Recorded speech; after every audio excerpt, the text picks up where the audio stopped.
dan menjadi penyebab turunnya rahmat dan barakah. Amin ya rabbal alamin. Nah, pada kesempatan ini saya ingin menyampaikan beberapa hal yang saya pandang cukup perlu untuk disampaikan berkenaan dengan pembebasan bersyarat yang saya peroleh pada kesempatan hari ini.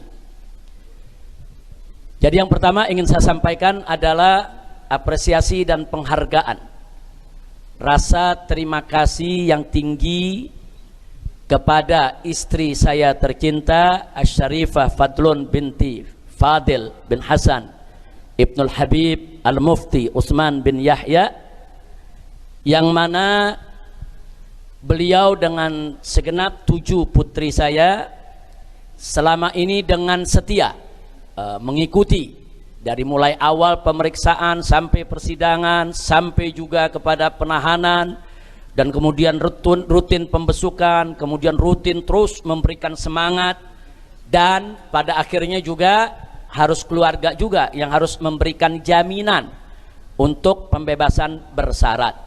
Jadi ini sengaja saya garis bawahi, pembebasan bersyarat saya bukan pemberian partai politik, bukan pemberian pejabat, bukan pemberian kekuasaan, bukan. Tapi ini merupakan satu proses hukum yang nanti akan dijelaskan oleh para pengacara saya, dan yang memberikan jaminan adalah istri saya tercinta Syarifah Fadlun binti Fadil bin Utsman bin Yahya. Nah, mudah-mudahan kita doakan beliau dengan saya punya 7 putri semua senantiasa diberikan oleh Allah ridhonya, dipanjangkan umur dalam taat dan ibadah, sehat walafiat, dijauhkan daripada segala bala dan musibah, amin ya rabbal alamin. Nah, kemudian berikutnya apresiasi yang tidak kalah pentingnya untuk saya sampaikan, yaitu kepada rekan-rekan seperjuangan yang luar biasa. Selama saya menjalani proses penahanan, luar biasa perjuangan mereka untuk selalu bukan hanya sekedar memberikan semangat, tapi bagaimana supaya proses pembebasan bersyarat ini berjalan lancar. Termasuk kalau ada yang bertanya kenapa kok ini nggak diumumkan. Nah, tadi sudah dijelaskan oleh Syekh Yusuf Marta, ini nggak diumumkan karena kita punya prosedur ini perjalanannya dari menit ke menit, detik ke detik. Sedikit salah PB kita bisa batal ya ikhwan. Nah, maka itu betul-betul kita jaga sedemikian rupa, jangan sampai dalam pembebasan bersyarat ini belum apa-apa kita sudah melakukan pelanggaran. Karena kalau sudah melakukan pelanggaran, saya akan ditangkap lagi tanpa sidang, dan saya harus melanjutkan lagi untuk ditahan selama 1 tahun tanpa remisi. Nah, karena itu jadi tolong dimaklumi kenapa ketua daripada pengacara dan seluruh advokat begitu hati-hati di dalam memberikan informasi soal pembebasan bersyarat.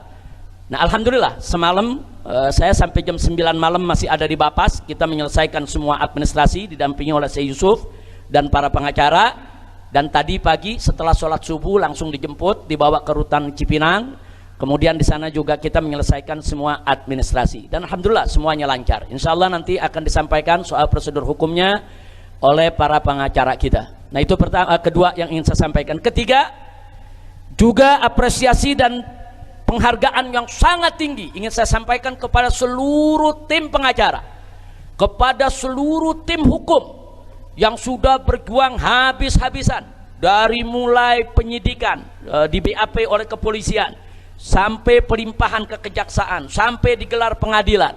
Bahkan sebagaimana Anda tahu, saya divonis waktu itu 4 tahun penjara. Kemudian bagaimana para pengacara terus berjuang di tingkat banding. Di tingkat banding kita masih kalah ya kawan. Kemudian para pengacara berjuang lagi di tingkat kasasi, dan akhirnya dari 4 tahun berubah menjadi 2 tahun, sehingga saya bisa mendapatkan pembebasan bersyarat pada hari ini. Andai kata tetap tidak diturunkan 4 tahun, masih 2 tahun lagi belum bisa keluar kita ya kawan. Nah, ini artinya ini perjuangan yang luar biasa. Karena itu saya sampaikan sekali lagi kepada semua tim pengacara, tim advokat, ini tim advokat kita